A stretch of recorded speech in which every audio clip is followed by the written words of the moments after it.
The White Fields. Mystic Dreams Anthology. Story by Ayed Hindi. Part 1. Chapter 1. Arriving in Sofia City. It was a warm, sizzling mid-July day in Sofia, Bulgaria, when Robert stepped out of the train carriage upon arriving at one of his latest destinations. He reached another knot in his trip plan after a long overnight trip from Belgrade, Serbia. He strolled the long, semi-covered train platform, pulling his trolley bag behind him, and marched through the open arrival gates into the stupendous hall of Sofia Central Station. Robert was marveled by the suspended space peculiarity, as if it were floating around him. He was frozen in time and spent a few minutes discovering the rich architectural features and admiring the immense artwork installed inside that hall.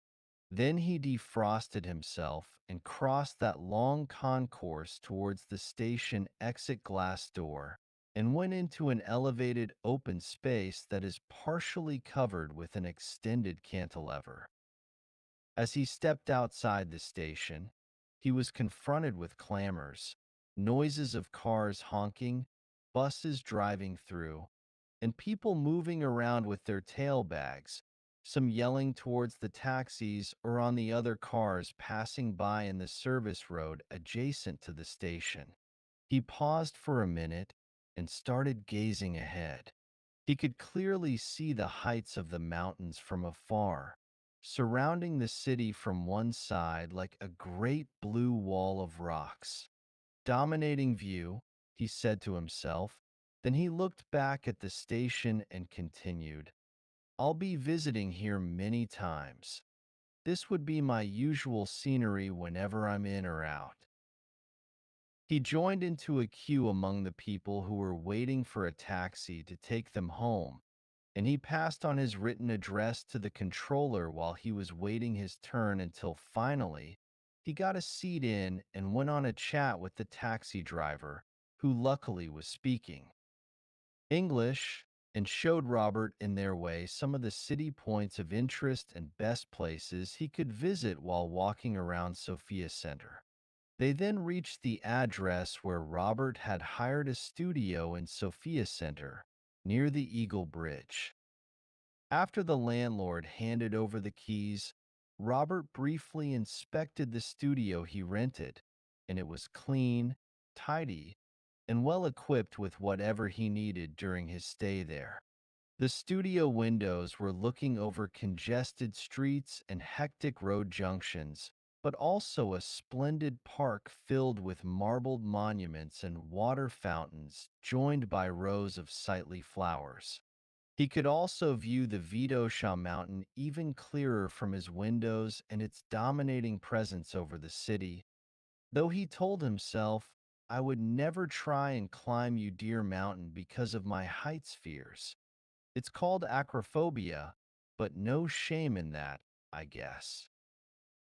Robert, in his late 60s, in an unassuming medium stature body with a clean-shaved face and short white hair, had just retired from his half-century job at an insurance company in London, England, lonely and occupied by the dream of a late-life adventure, so he could furnish his soul with memories that may accompany him after he kicks the bucket, but mostly initiated by the feeling of missing his late family and the lack of real friends around him.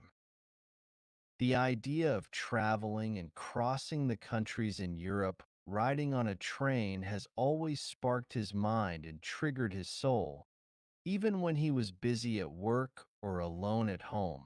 And the destined opportunity has finally arrived and fell into his hands after his retirement with enough funds that he can spend on expensive trips carried on the railways rather than the scary feeling and dizzying sensation of mounting an enclosed flying big sausage called commercial airplanes, in his own opinion. He started clearing his travel bags, arranging some bath items, and sorting his travel clothes in the wardrobe provided in the accommodation. Then he left the flat for a walk in Sofia Center. Chapter 2. Unexpected change of the plan.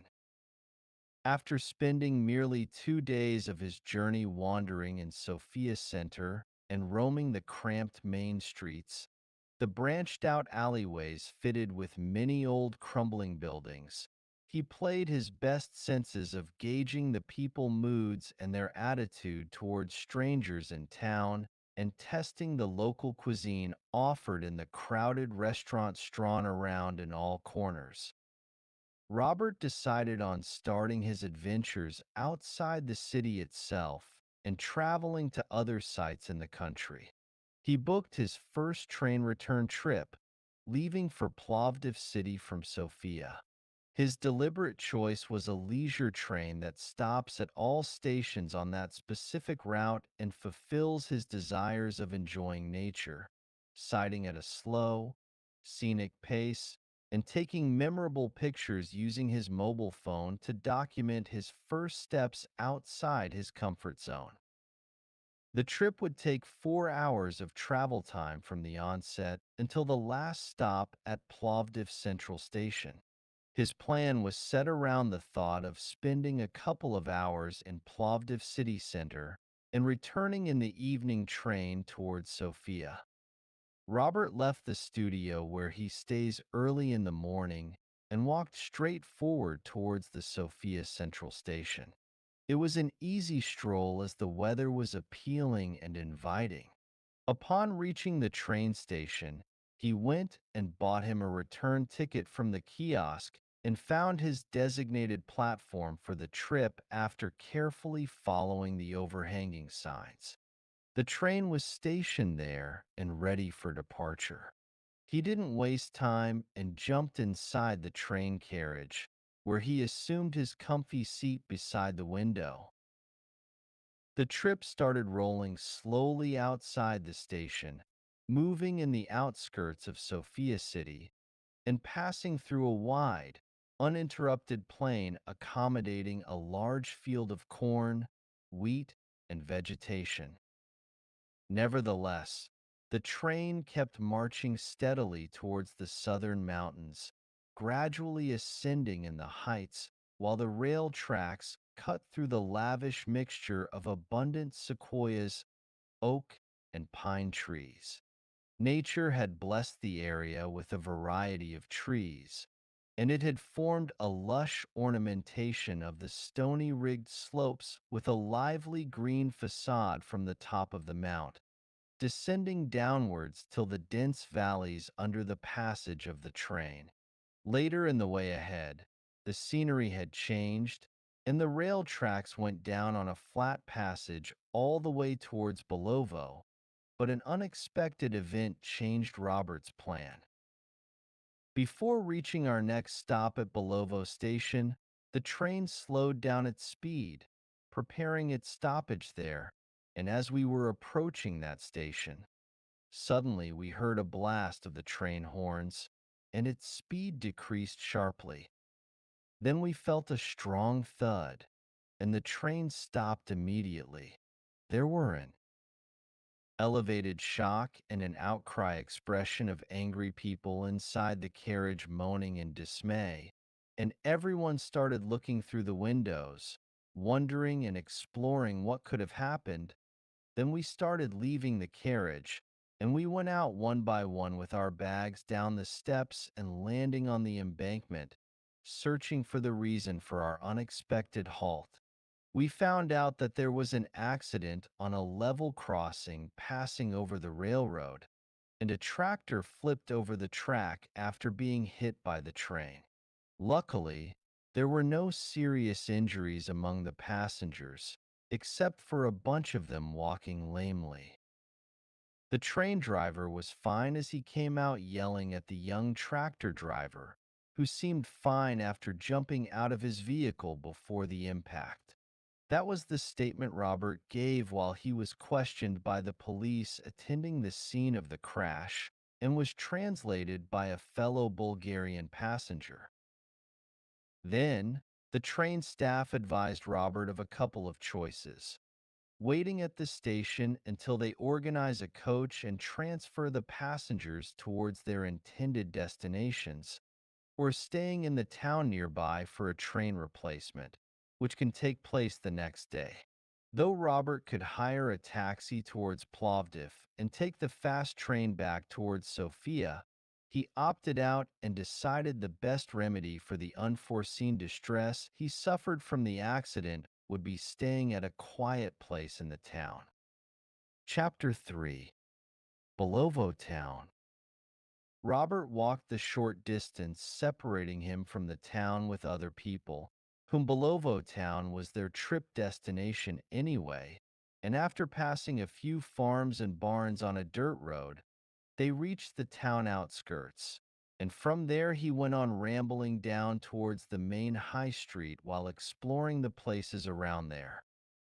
It was a sweltering sunny day, and walking became a challenge for Robert, but he finally found a shelter from the sun in a coffee shop where he sat outside in the covered area around a table and ordered a lunch. After finishing his lunch, he went on from there, upon advice from the stewardess, towards a hotel nearby and booked him a room. He took a shower, turned on his portable radio, and placed on a table next to the bed. "It's siesta time," he told himself, and he went on a nap in that afternoon. It was a good long rest, which Robert needed after the early day debacle. As he woke up in the early evening, dressed, and went down the stairs toward the hotel desk, he asked the young lady working there if there was any update about the train schedule.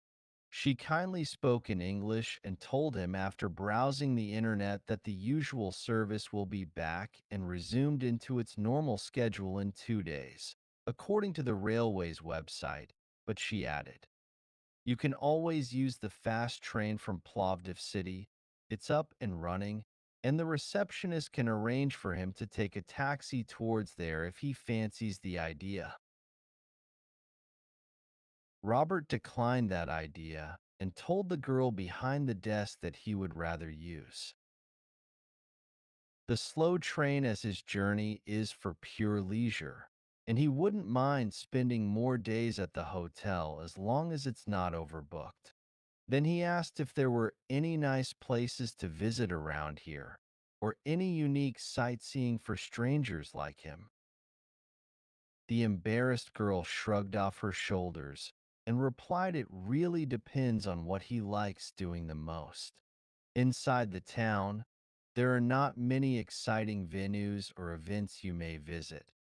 There is only a church and a marketplace, and after a short silence, she told him about the hiking groups venturing the Rila Mountains nearby, and even the hills and the shallow meadows alongside the Maritsa River east of the town. Robert was not ready for a mountain climbing experiment due to his physical impairment, but he liked the idea of going around the meadows and rivers in the area and gently walking in the open fields, and he asked if she could organize it for him and could join one of the rumbling groups. The receptionist was glad that he liked the idea, and with a smile on her face, she asked Robert if he didn't mind sitting in the hall and waiting for a bit while she was contacting the agent. After accepting the suggestion, Robert went and placed himself on a comfortable sofa next to the window, looking outside on the bustling street while waiting for the hiking arrangements. It didn't take long before the receptionist came back with a positive answer. She told him, "The trip is organized for you, and early tomorrow morning the guide will be here to take on a long walk. But he recommended that you make the necessary preparations, like having enough water, food, comfortable walking shoes, and wearing suitable headgear for protection from the sunlight. It would be hot and sunny all day tomorrow." Getting ready for adventure, Robert left the hotel and went towards the market, seeking provisions, and after a short stroll, he found the market stalls that were about to close in the evening.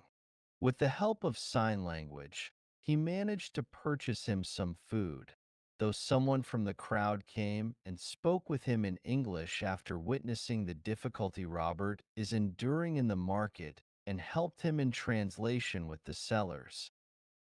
The young woman asked Robert why he is purchasing so many stuffs, and the answer came. It's provisions mostly for the planned trip tomorrow, although he admitted that he probably won't be able to carry many things during the hike. Then, the young woman advised Robert to tell his guide for his trip tomorrow to take him through the route to the Heaven's Gate. Robert was surprised by that suggestion and inquired if there was such a thing. Chapter 4. The Hiking. In the early morning of the next day, Robert was ready for his planned walk as he came down from his room with full vigor and sat in the hotel main hall drinking coffee while waiting for the guide's arrival. The hotel front door opened, and a young man in his 30s entered the foyer and went towards the reception, which in her turn came and told Robert that the guide was here and ready. After a brief introduction, both men went out for the planned hike. They rumbled outside the town with ease and brisk steps, passed on their way through a flat dirt road, crossed a small bridge on the Maritza River, and then walked beside a long row of trees bordering the farms and the water canals in that area. The seasonable weather was appropriate and befitting for a good walk at the beginning of the summer day, as the heat has not yet peaked. The two men were chatting along the way. Robert asked the tour guide about his name, for he couldn't get it the first time back in the hotel, and the guide answered him with a smile, Vasil, which means king in their language. Can you take our hike towards the Heaven's Gate if that is possible? Asked Robert. He continued with the story of the woman who helped him the day before at the market, and without hesitation, Vasil told him it's in our way. They proceeded to walk in the green meadows, striding the lanes between the scattered farms, and crossing a short steel bridge towards the other bank of the river Maritza, while at the same time the temperature started rising as the day approached its midst. I haven't noticed many tourists in the town, actually none so far. Your job as a guide must be out of leisure, asked Robert in curiosity while they were walking along the tree line. I'm a shepherd by profession and by tradition. We have been running this business in the family for generations. Today is my brother's turn, and he replaced me for the day. We have broad and extensive knowledge in this area and the surrounding regions. Hence, we're always receiving calls and assignments for guide work, mostly from groups in our country and sometimes foreigners alike. Though the lack of tourists means they are missing out on the hidden gems, said Vasil. Robert felt embarrassed and uncomfortable when he heard Vasil's job was to shepherd, and the thought of being led out like livestock across the fields passed his mind momentarily.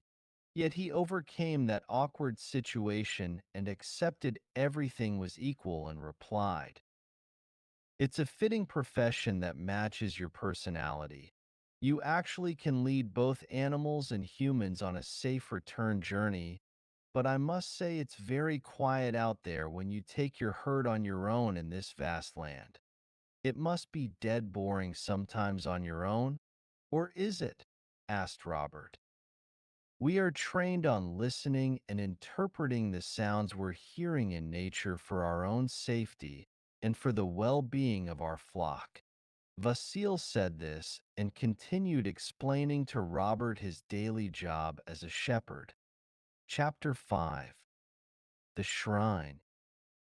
They kept walking steadily throughout the meadows under the lush greenery around them, combined with the roaring noise of the river Maritsa adjoining them in their narrow dirt track towards the upper fields, where the trees have teamed up with the hills and created evolving scenery that is ever changing as they advance up into the horizon. On their upward progression, the path abruptly changed when they reached a mound standing in the middle of the road, abstracting their course and forcing them to circumvent around as the track turned into a crescent shape around the mound. There was a pile of stones laid down and arranged on the side of that path, shaded heavily by a tree branch packed with plentiful green leaves, where Vasile stopped and told Robert that they can sit here on these strewn stones for a rest and have some food if he likes. Robert decided it's a great idea, as they walked on for a good time. Now he can take a pause and replenish his depleted energy. The travelers sat on those stationary stones and unpacked their provisions for the lunch, eating and relishing what they brought with them combined with the atmospheric scenery around them. Yet at the same time, while Robert was gazing at the mound in front of him, he turned and asked Vasile about it, in which the knoll looked strange, at least for him. It's got a weird formation and was set somehow apart from the surrounding nature there. That's what he thought in his mind, and it could be just an illusion caused by the heat wave during the day walk. Vasile agreed with Robert's impression and told him that most of the people passing through here by the mound keep wondering what it is, but it has a name. It's called the Heaven's Gate, the same location you wanted to visit, referring to Robert's request early in the morning. I have a strange feeling that there is something hidden in that place. I don't know what, but it's urging me in my head and pulling my attention towards the core buried deep under that hill. It's a compelling temptation, said Robert. Like you have a desire to have the tools to dig underneath. Maybe a mattock and spade in your hands would be convenient at the moment, and start excavating the surface of that mound? Asked Vasile. Literally, as you portrayed it, thank you for confirming I'm not insane. Or at least that's what I though before few moments, insisted Robert. No, you're not, answered Vasile, laughing and continuing. What you have just described is a common phenomenon, alike enticing and pulling sensation, aroused to many of my fellow hikers felt at this spot or nearby at the first visit, but none of them dared to fulfill their own desire and went on digging in that place. Maybe they were reluctant and scared. But once we leave this place, it will fade and go away. Well, at least that's what I've heard back from them. As you can see, the mound still standing undamaged and not being taken down or hollowed out yet, said Vasile. Then you may go on and tell me the resonating stories circulating behind this unearthly monument, please, asked Robert. Sure. Why not if you believe in myths? Answered Vasile and continued. I've heard many stories from the elders in our town about this place. It was built a long time ago in the past by an unknown inhabitant in this area as a tomb, perhaps an ancient burial site for a pagan deity. Others claim they've seen a specter hovering around the fields. Yet, in spite of all the rumors, there is nothing written about this place. But in our oral tradition, this is a holy site and must be respected, and no one ever dared dig or even climb this hill, feared the curse. Vasile continued, it should be left untouched. Some of the folk visit the place regularly and pay their respect as well as ask for favors from the deity, and also perform ritual dancing while dressed in white and join circles around here in the open field. There is a natural formation of stones on the lower slope where the hill meets the river Maritsa, shaped as a platform, and the visitors must place their gratitude, combined with their own prayers, wishes, or personal demands, on that very table like stone. Can I make a wish? Asked Robert. Certainly, you can. It's necessary to have faith and follow some rules. You must write down your wish on a tree leaf and place it on the altar with your own offer, replied Vasil.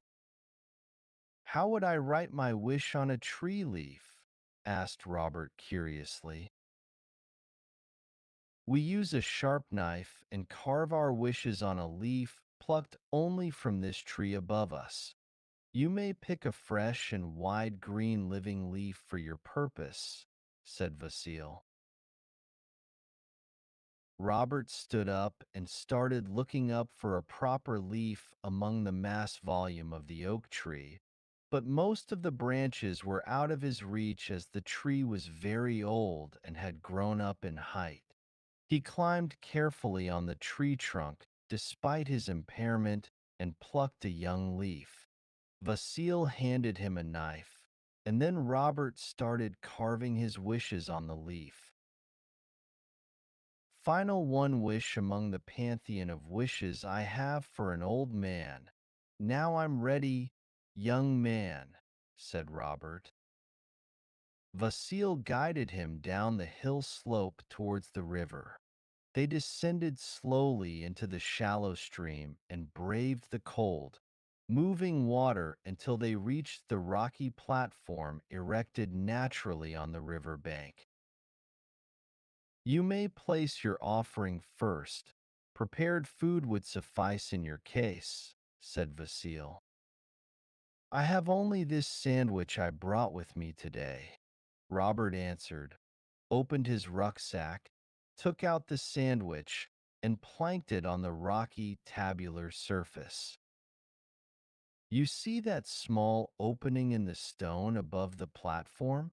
You can insert the leaf inside it, said Vasil while pointing towards the twin rocks in an infinity shape. It's like our door letterbox back in my country.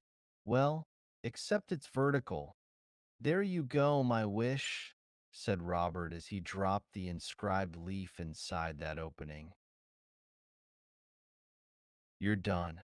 All you can do now is wait with patience and forbearance, and you might fulfill your wish, or you may even receive an invitation for further future tasks, said Vasil. How would I have gotten invited? Sounds creepy, said Robert. I didn't get any when I posted my wish, but others claimed they got invited, and each one was in a different manner, answered Vasil. I carved my first name and my date of birth beside my lonely wish as instructed. Hopefully they'll get right and I shall receive the invitation, said Robert, smiling and continuing. It's getting very hot in here. I think it's time for a safe return. All right, you've fulfilled your pilgrim tour. We're on our way back towards the town, said Vasil. They went rolling back the same route and arrived at Belovo town late in the afternoon. After reaching the hotel doorstep, both men greeted each other goodbye, and Robert went into the hotel and paid gratitude to the receptionist for arranging such a marvelous day trip. He then requested to book his next day train. Early in the morning the next day, Robert left Belovo town and took the train back towards Sofia. The invitation. In the midst of the summer season, Sofia is lively and buzzing with loads of people throughout the late hours of the night in the city center. Revelers loitering into the variety of avenues searching for fun, dance, and happiness. Robert told himself when he stepped out of the tram and joined crowds congregating around city squares and crowded streets. He walked from the old building of the National Palace of Culture, cutting through the decorated park in front of the building and crossing over the busy road towards Sofia Elegant Vidosha Boulevard. He couldn't resist but celebrate, mingling among the frolic young and the mirth of the old, enjoying the moment while his sight was casting the restaurants and scouring the abundance of food and drink on offer. He chose a comfy place for alfresco dining on the street among the cheering, spirited crowd passing by. He ordered him a red wine and blue cheese for the soul starter. In the midst of his drinking enjoyment, he received a text on his phone. "Hello, Robert. You have a wish. A wish can be a dream. Dreams happen in a flash of time, yet time has no meaning. A true meaning has no time. Bring forth your dreams into our altar. Candles give light that shines the truth. 6 dreams in 6 days. Remember, recite, and recall. Your witness is the fire. Your nemesis is in the darkness. Tell us about your true dreams. Your wish is in your dreams. One of the dreams will happen when the candle light shines in the dark." He didn't understand what this text was about, what it could be for. He kept on searching for the sender of that text, but there was no contact number or name. It came from nowhere. "I can't get my head over it. I have given my phone number to no one. Could it be just a scam?" He kept on wondering who might be the sender of that weird text in the middle of the night, then gave up after his mind had reached an impasse and decided to continue eating and drinking in the restaurant without being bothered by the text. Robert wakes up the next day shivering and asks himself, what were all those spills of dreams in my sleep? I probably must have had an excessive bout of wine. Literally overindulged, my head spinning, and I feel dizzy. It's the worst hangover I've had for many years. Robert kept gabbing at himself while lounging on the sofa in the living room. All of a sudden, he remembered the ominous text he received on his phone last night, and he looked over it again. But it was of no avail as he could neither find out what it means nor who sent that text. Then, as he seemed utterly determined on figuring it out and the thought of the last possible source of the text might have somehow sprung up, he called the hotel he was staying at in Belovo town and spoke with the receptionist, Elena, and asked her if she could contact Vasil, the guide tour, and ask him if he could call back. Vasil called Robert on the same day and listened carefully over the phone for the extent of time to the text Robert had received on the phone. It meant that, after deliberation, Vasil told Robert it's probably the invitation he was waiting for, and he must write down the first dream of last night as well as the next 5 dreams in details. When he's ready, he must come down and visit the shrine and retell the dreams for the sake of attaining his own wish. Although the conversation with Vasil ended on a positive note, there was still a pause of disbelief that crossed his mind. He asked himself, is it right what I'm going through? Or have I been fooled and driven by whimsical vain desires? Yet, despite the instant of reluctance and the hint of disbelief in distant fantasy, Robert did exactly as had been told by Vasil and wrote down the fine details of the dream he had last night after having his morning coffee, even if it wasn't an easy or pleasant experience, for it demands recalling past events.